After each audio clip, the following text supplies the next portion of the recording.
Your Excellencies, my name is Melita Oletenges for Citizen TV. Mr. President, you've spoken to the global supply disruption by the war in the Middle East. Perhaps my question is, what alternatives is Kenya looking at in terms of avoiding the overdependence of these countries in the global markets that we particularly rely on for our exports and imports? Flowers have suffered a blow, coffee, tea, and now oil. Perhaps if you can speak to that. We are already seized of that matter. There's been consultations, not just within Kenya, but also as a region. We've discussed with the regional partners on the interventions necessary for us to forestall any serious effects.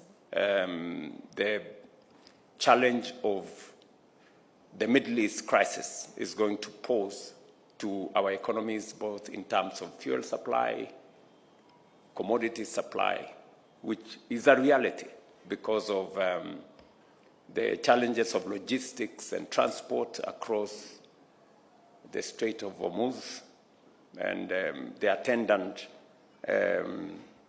changes of routes, increase in insurance, and many other attendant issues. We are working as a government to see how to mitigate and reduce the effects of the challenge we have in the Middle East. We have also been very clear to our oil marketers and those who have storage capabilities that government of Kenya is not going to entertain any artificial shortages that are meant to benefit profiteers.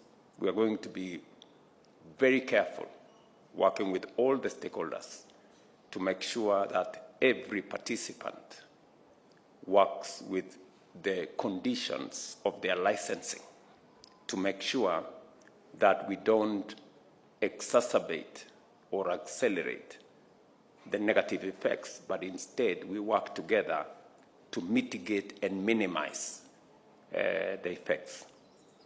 I have tasked the Ministry of Energy to take the lead, to work with all our suppliers, to work with the oil producers that are supplying us, and to find, if necessary, alternative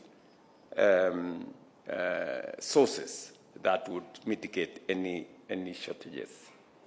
So far, we have made very good progress, and we will continue to monitor the situation, and hopefully through dialogue and other interventions, the war in the Middle East hopefully will de-escalate and come to an end as soon as possible, because otherwise it will continue to have negative effects on our economy, the regional economy, and the global economy as well.